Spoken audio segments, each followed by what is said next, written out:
Hey, you won't believe what I just discovered. Some men are not actually keeping the peace in their relationships. They are slowly disappearing inside of the relationship. And here's what I mean. We stop expressing what we need. We apologize just to end arguments, and we lower our standards. We take responsibility for everybody else's emotions. Then call all of that love. But that's not always love, brothers. Sometimes it is fear, sometimes it's exhaustion. Sometimes it is a man trying so hard to avoid conflict that he abandons himself in the process. So today, what I want to coach the man who's trying to do the right thing, but somewhere along the way, he stopped telling the truth about what he needs. I'm giving you 5 ways men lose themselves trying to keep the peace. And stay with me now, because number one, number one is the behavior many good men have been taught to call sacrifice. By the end of this live, you should be able to tell the difference between peace and avoidance. Tell the difference between sacrifice and self betrayal. And tell the difference between empathy and emotional captivity. You should be able to tell the difference between gentleness and weakness. Now, let me make this clear. Let me make this clear from the very beginning. Thinking like her does not mean that you are ignoring yourself, brother. Leading like him does not mean controlling her. A healthy relationship has room for both people to tell the truth. So she should be able to express pain without being afraid of your reaction. But you should also, brother, be able to express a need without being ridiculed, rejected, or punished. Emotional safety has to work in both directions. Some men have been taught that being a good man means absorbing everything that comes our way. Don't complain about it. Don't say that you're tired. Don't ask for help. Don't express disappointment. Don't establish boundaries. Just work harder and say less. If that sounds like something you've heard of experience, just go ahead and say amen with me. You want to keep everybody happy, but listen to me. That is not always maturity. Sometimes that is emotional disappearance. And when a man disappears emotionally, resentment eventually shows up in his place. He becomes distant, he becomes sarcastic, he works longer hours, he shuts down, he loses patience, he becomes easier to irritate. Then everybody wonders why he seems so disconnected. But the disconnection did not begin when he became angry. It began when he decided honesty was way too dangerous for his relationship. So if you have ever said it's easier for me to just shut up, just to stay quiet, put quiet in the comments for me right now. Encourage the next brother. Go ahead and let them know that we're not by ourselves. Put quiet in the comments. Because sometimes silence is wise, but silence controlled by fear is not wisdom. It is self-protection. So let us start with number 5. You ready? Go ahead and drop the number 5 in the comments for me. Number 5 is when you stop expressing your needs. Now, this one can look responsible from the outside because you're going to keep working, you're going to keep providing, you're going to keep solving problems, doing the stuff that men are supposed to do. You're going to keep showing up. And whenever somebody asks how you're doing, guess what you're going to say? You're going to say, I'm good. I'll be all right. You know how we do that masculine thing we do. You'll even sometimes we'll even say, you know what? It doesn't even matter. I'll handle it. Meanwhile, inside, dude, you're tired, right? Inside, you feel unappreciated. Inside, you feel unsupported.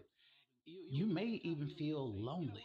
Maybe you feel like everybody needs something from you, but nobody ever asks what you need. And because men are often praised for our endurance, guess what? You convince yourself that silence is strength. But here's the problem with that, my friend. Endurance without honesty eventually becomes isolation. You can be surrounded by people who benefit from your strength while knowing nothing about your struggle. Now, here's where this gets really dangerous, brothers. Hear me out on this. Here's where it gets really dangerous.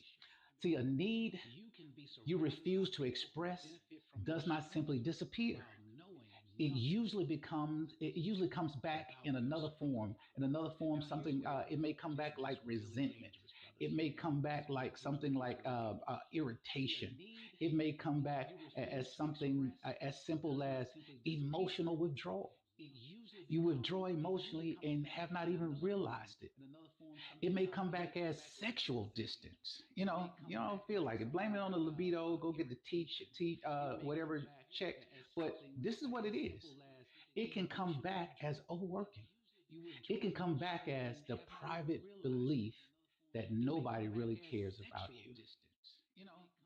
But sometimes, my friend, the people around you don't know how to support you because you've trained them to believe that you never need anything.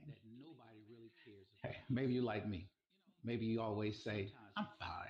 You know, maybe you say, so people begin to believe, guess what? That you're fine. People believe what you say. And then you become angry because nobody noticed you are not fine. Man, that is not fair to you. And it is not fair to your relationship. Your partner can't respond to a need that you refuse to communicate. Now, you may be thinking this because you may be thinking to yourself, you know what? She should know. She should notice. She should see how much pressure I'm under. What do you mean? She doesn't know what's happening. She can't read my mind. Isn't that what we say to them? We should be able to read your mind. And maybe she should be more observant, is what you're saying to yourself. All that may be true, brother. But mature communication cannot depend entirely on mind reading. And at some point, you have to use your words. You got to be a big boy, put your big boy pants on, and got to use your words. So let me give you what you can say, okay? Here's some things that you can say. You can say something like, you know what? I need support right now.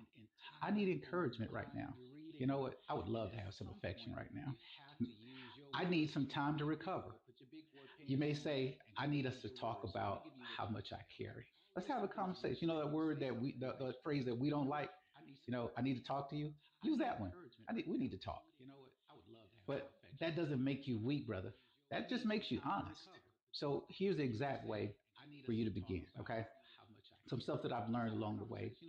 Say this: I care about us, and I need to be honest about something I've been carrying. Pause, take a breath, then say this: I've been feeling overwhelmed, and I realize I've not communicated that clearly. I'm not trying to blame you. I want us to talk about how we can handle this together. Dude, when you say that, oh yeah, that's good stuff. Now, don't unload 6 months of frustration in one conversation. Don't bring 17 complaints, the stuff that you've just been wanting to say but just been holding on to it. Choose one instead. Make one request. For example, you can say something like, could we set aside 30 minutes tonight to talk without our phones? She's going to think you're crazy, but she's going to love it.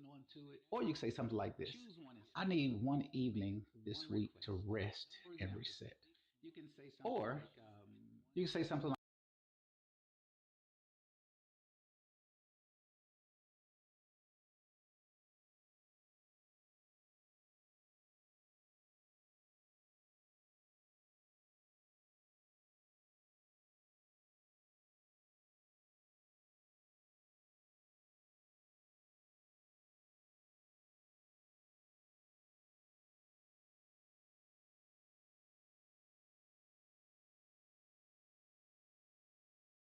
apologizing just to make the tension stop. I've been there. Just say I'm sorry so we can move on. But guess what? Doesn't always happen. Here's number four. Number four, my brother, is that you apologize just to end the conflict. You know that this apology, fine. I'm sorry. Yeah, you know what? You're right. Whatever. How about this one? Can we just move on now? Technically, you did apologize, but nobody feels repaired in that moment, brother. She can tell that you don't mean it. You feel like you admitted to something, but deep inside, you don't believe it. She feels dismissed. And quite honestly, you may feel falsely accused. Stop me if I'm wrong, but the apology may stop, but the resentment stayed, didn't it? Yep, it did. And this is important. A false apology is not humility. A false apology, my friend, is escape. See, you're not apologizing because you understand what happened or what is happening. You're apologizing because you're tired of being uncomfortable. You just wanted to stop. I just wanted to stop. Please just stop. Let me get off this ride. But temporary quiet is not the same as peace, my friend. Real apology requires clarity. Something like, what did I actually do? How did it affect her? What part belongs to me? Something like, what needs to change? What can I do? What change do I need to make? And see, that's very different from saying whatever is necessary to end the conversation. Now, you should absolutely apologize when you're wrong. Apologize for your tone. That's something that you did do. Apologize for breaking your word. That's something that did happen. Apologize for being dismissive. If you are, most times we do. Apologize for dishonesty. Apologize for neglect. Apologize for the harm you did do. Apologize for breaking your word. That's something that did happen. Apologize for being dismissive. If you are, most times we do. Apologize for dishonesty. Apologize for neglect. Apologize for the harm you did do. Apologize for breaking your word. That's something that did happen. That she's drawing, brother. I know you've been waiting to hear that part there. So here's what you can say, okay? Try this one. I understand why that hurt you. That doesn't automatically mean everything you believe about my intention is correct. Now, you can own your impact without abandoning your truth. Here's language that you can use in those moments. You ready? Write this down. Write this down.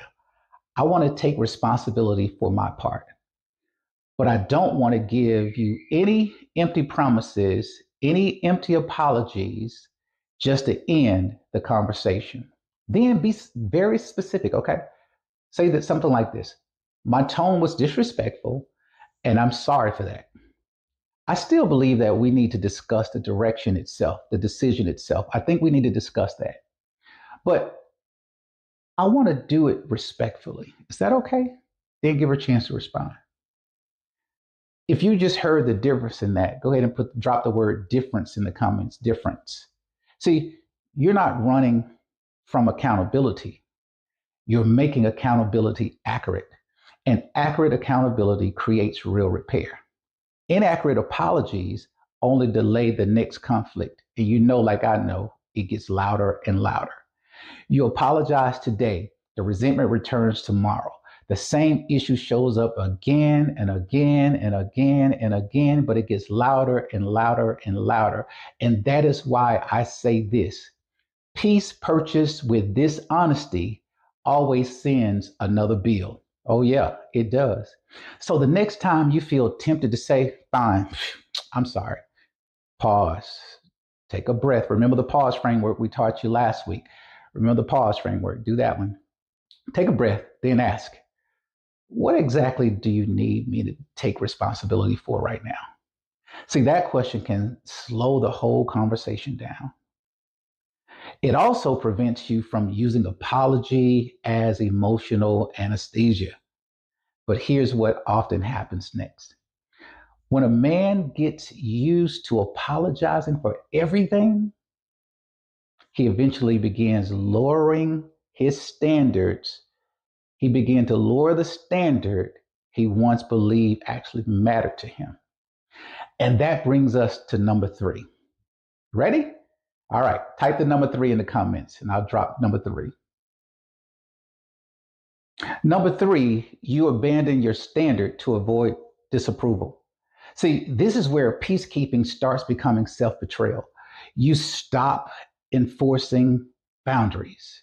You tolerate disrespect. You overlook repeated dishonesty. You accept broken agreements. You, brother, starts to begin to allow conversations to become insulting. You say nothing because you didn't want to be called controlling. You didn't want to be known as insecure, insensitive, or possibly difficult. So guess what? You tell yourself, you know what? I'm going to be patient. I'm choosing my battles. I'm not trying I'm trying my best to be understanding. And sometimes that is exactly what you're doing. But sometimes you're simply afraid of what will happen if you say no. Interesting, isn't it? See, that distinction matters because patience and fear can look similar from the outside. I've discovered something.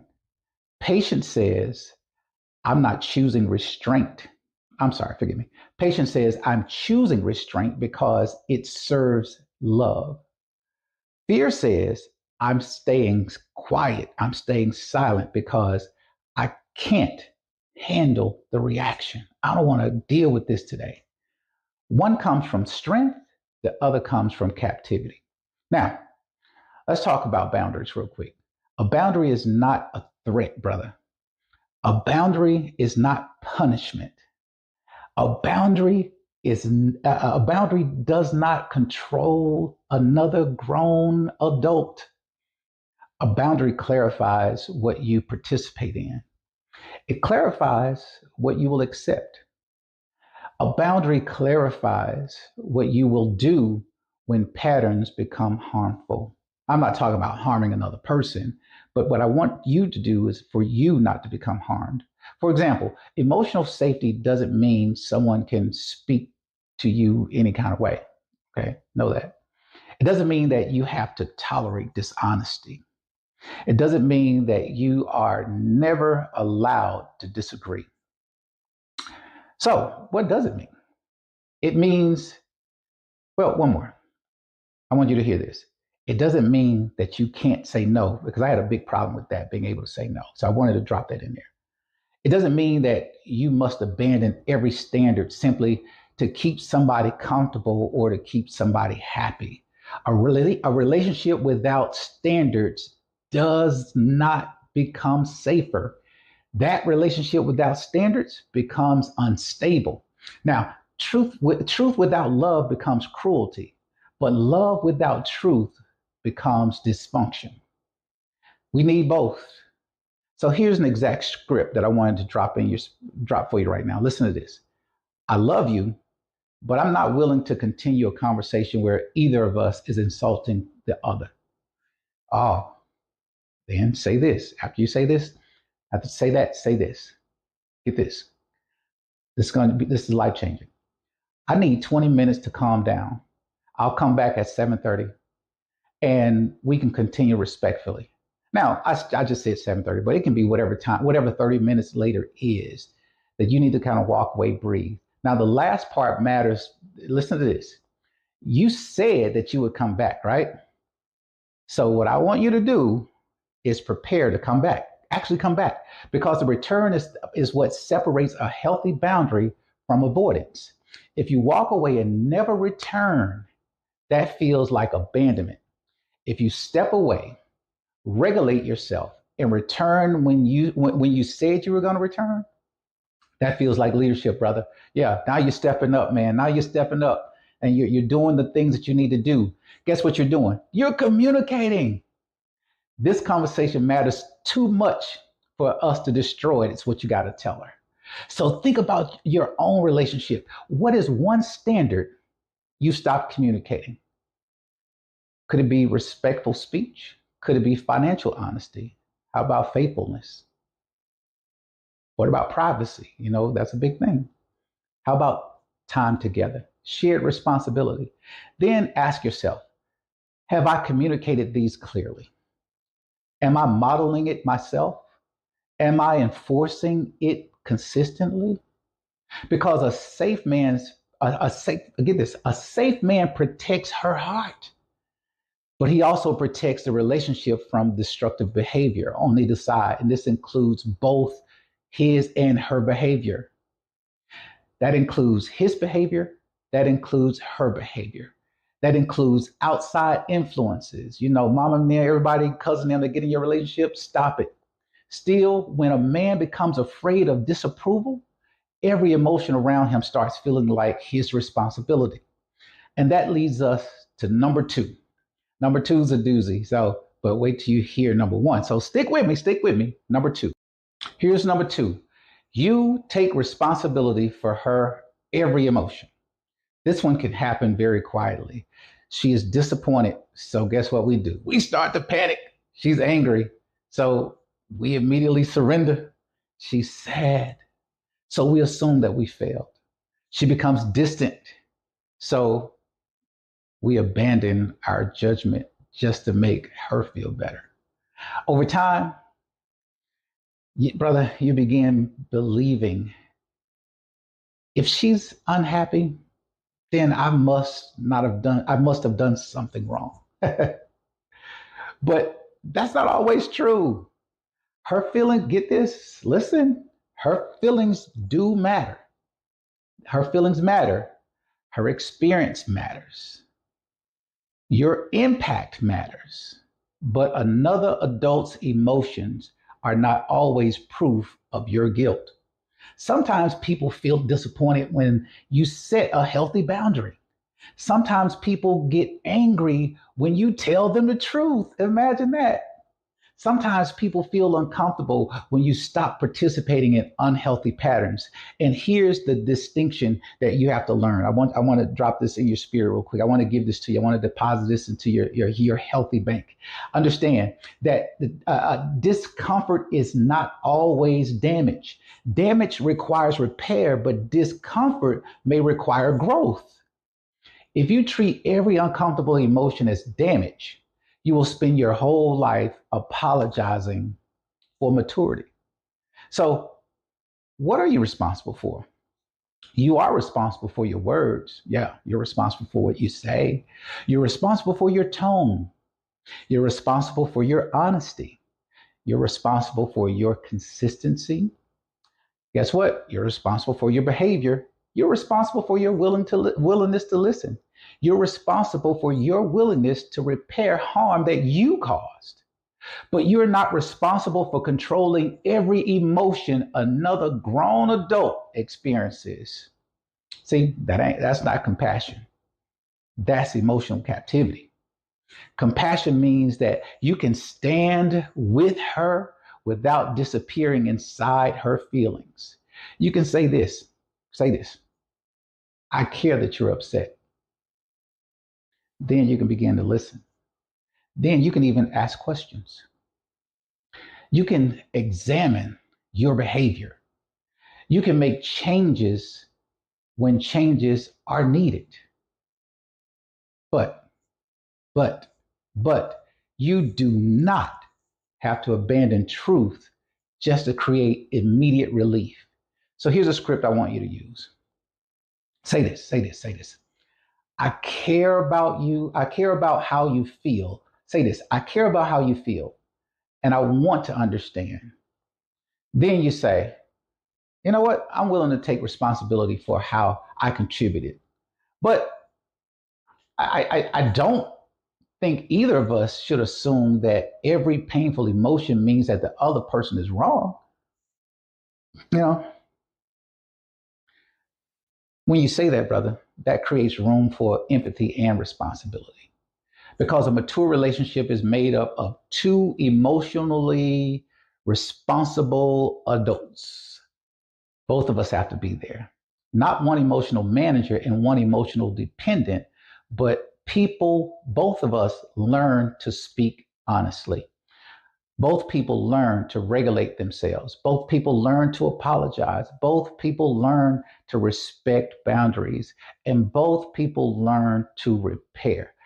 So the next time she becomes upset, don't immediately begin to defend yourself.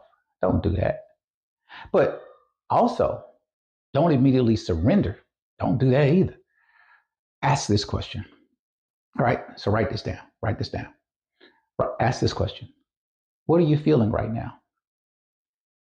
What created that feeling? What part of this belongs to me? The third question is critical. Take responsibility for what belongs to you. Do not take ownership, brother, of what does not belong to you. See, that is not being cold. That's not coldness. That's clarity. See, you can be compassionate without becoming controlled. You can care deeply without abandoning discernment. You can hear the emotions, you can hear her emotions without making them your identity. But if you repeatedly surrender your needs, your standards, your judgment, and your voice, then something deeper is happening in your relationship, brother. See, you may be calling self-betrayal sacrifice. And that brings us to number one. I told you want to stick around because number one's a doozy. You ready? Number one, you confuse self-betrayal with sacrifice. Yep, I said it. See, this is the one many good men have been praised for. See, you call it love, you call it patience, you call it being the bigger person, you call it protecting the family. Oh, yes, you do. But privately, guys, if we're being honest today, I'm sure we're being honest, privately, you're abandoning your convictions. You've abandoned your voice. You've abandoned your needs. You've abandoned your identity. See, you're doing it because you are afraid of conflict. You want to avoid conflict. Now, sacrifice and self betrayal are not the same thing. Sacrifice gives from strength, self betrayal gives from fear. Oh, I just don't want to deal with this today. Sacrifice is chosen, self betrayal feels compulsory, right? So, sacrifice honors your values, self betrayal violates your values. Sacrifice may cost you something, but it does not require you to become dishonest. So here's one way. Here's one way you can tell the difference between the two. You ready? Okay, here we go. After sacrifice, you may feel tired, but you still feel aligned with who you are. After self-betrayal, you feel smaller. You feel resentful. Sometimes, brother, you can even feel ashamed. You can feel invisible. You know you said yes when your convictions were saying no. And let me add a spiritual side to this. Christ-like sacrifice was never cowardice. Never. Jesus served people, but he also confronted them. He forgave people, but he told people the truth. He loved people deeply, but he did not allow their approval to control his obedience. So, no, sacrificial love does not mean becoming spineless. It does not mean that you become dishonest. It does not mean that you are erasing yourself. You cannot lead a healthy relationship by disappearing inside that relationship, brother. See, your relationship needs your empathy, but it also needs your truth. It needs it. Your relationship needs your tenderness. But brother, your relationship also needs your courage. Your relationship needs your sacrifice. But get this, your relationship also needs your integrity. It needs you to be honest. So here's the language that you can use, okay? So write this down. I don't want to put it, okay, listen. I want to honor your experience without being dishonest about mine. Or you can say something like this. You can say something like this. I care about I care about our relationship. And I believe both of us need to be able to tell the truth without punishment. See, that's fair. That's fair, right? Or you can say something like this: I'm willing to compromise on preferences, but I cannot betray my convictions. See, that's not aggression, that's mature honesty. Now, before you surrender your voice, use what I call the peace test. If you really want peace in your house, here's the peace test. P, am I protecting connection or am I preventing discomfort? E, am I expressing the truth respectfully? A, am I accepting responsibility for what is mine? C, am I compromising a preference or betraying a conviction? E, will this create lasting peace or only a temporary quiet? Because if you know, like I know, temporary quiet can hide permanent damage. A quiet home is not always a peaceful home. Sometimes it is simply a home where people have stopped telling the truth. And I'm telling you right now, you don't want that. Real peace requires honesty. Believe it or not, that's what it requires. Real peace requires honesty. It requires respect. It requires boundaries. Excuse me. It requires responsibility and it requires repair. All right, so let me give you the five again. Okay, this is the 5 ways men lose themselves trying to keep peace. Okay, the 5 ways men lose themselves to keep peace. Number 5, you stop expressing your needs. Number 4, you apologize just to end conflict. Number 3, you abandon your standards to avoid disapproval. Number 2, number 2, you take responsibility for her every emotion. Number 1, you confuse self betrayal with sacrifice. Now, men, emotional maturity does not mean becoming invisible, it means becoming responsible. See, responsible for your words, you become responsible for your reactions, you become responsible for your facial expressions, your body language, you become responsible for your boundaries, you become responsible for telling the truth with love. Thinking like her does not mean ignoring yourself. Leading like him does not mean controlling her. So understand that healthy love creates room for both people to be honest. Got to be able to be honest in your relationship with her and with yourself.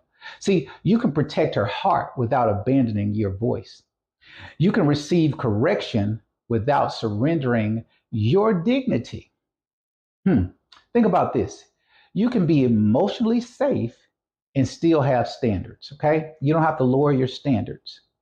And remember, your children are watching. They're watching what you do, they're watching what you hear and what you say. Your sons are learning whether being a man means staying silent until you explode. And your daughters are learning whether love requires a person to just fall back and disappear. See, your relationship is teaching the next generation what truth, sacrifice, boundaries, and real peace look like. So, no, my brother, a safe man is not spineless. A safe man is not passive. A safe man is not controlled by his fear.